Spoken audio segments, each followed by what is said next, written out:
ஒரு மிகப்பெரிய பிராண்ட்ல ஃப்ரான்சைசி அவுட்லெட் எடுத்து, அதன் மூலியமா ஒரு 10 பேர தனக்கு கீழ லேபர்ஸா வச்சு படி அளக்கக்கூடிய ஒரு மனுஷன், ஏன் இப்படி வெயில்ல கஷ்டப்படணும்? ஒரு 8 பேர தனக்கு கீழ வச்சு 8 வருஷமா சர்வீஸ் ஸ்டேஷன் நடத்தின ஒரு மனுஷன், எப்படி வெயில்ல நின்னு வீல கழட்டுறாருன்னு பாருங்க. இந்த கஷ்டமெல்லாம் எதுக்கு தெரியுமா? வீடியோவ கன்டினியூவா பாருங்க. உங்களுக்கே புரியும். வணக்கம், இது டாடி மொபைல் கார்ஸ்பா. நான் உங்க விக்னேஷ் பேசுறேனுங்க. நம்மளோட டாடி டீட்டெயிலிங் அகாடமி சார்பா நாம நடத்திய டீகன்டாமினேஷன் கோர்ஸ் அதனுடைய டே 1 தான் நீங்க பார்க்குறீங்க.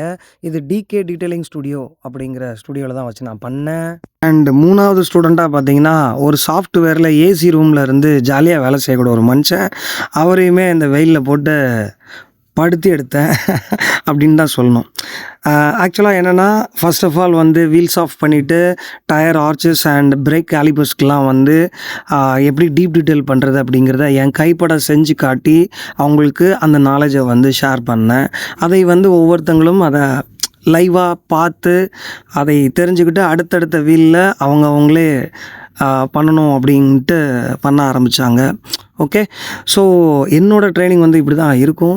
அண்ட் செகண்ட் வீலை வந்து சரவணன் வந்து ஹேண்டில் பண்ண ஆரம்பித்தார்.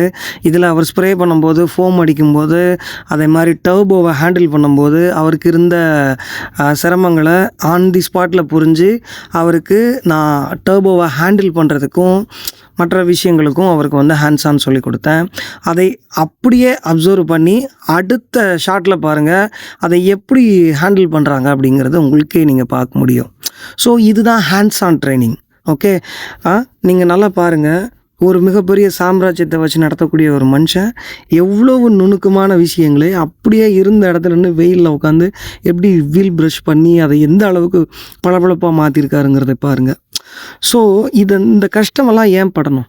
ஏன்னா நம்ம ஒரு பெட்டர் சர்வீஸை கொடுக்கணும். ஒரு அடிப்படையிலேருந்து விஷயத்தை கற்றுக்கணும் அப்படின்னா கிரவுண்டில் இறங்கி நின்று அடித்தா மட்டும்தான் இன்றைய காலகட்டத்தில் நம்மளையால் ஒரு பெரிய பிஸ்னஸாக இருந்தாலும் சரி, சின்ன பிஸ்னஸாக இருந்தாலும் சரி பண்ண முடியும்.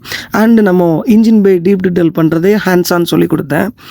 அண்ட் ஃபைனலி பார்த்தீங்கன்னா அந்த டே 1ல் நாங்கள் வீல்ஸ் ஆஃபு, அண்டர் பாடி, இன்ஜின் பே இது 3 மட்டும்தான் பண்ணோம். அந்த அளவுக்கு இன்ச் பை இன்ச்சாக நகர்ந்தோம். சரிங்களா? அப்படின்னா எங்களோட தியரட்டிக்கலே லஞ்ச் வரைக்கும் போச்சு. லஞ்சுக்கு மேலே தான் நாங்கள் ஹேண்ட்ஸ் ஆனே ஆரம்பித்தோம். ஸோ நெக்ஸ்ட் டே வீடியோவை அடுத்த பார்ட்டில் போடுறேன் பாருங்கள். Thank you so much.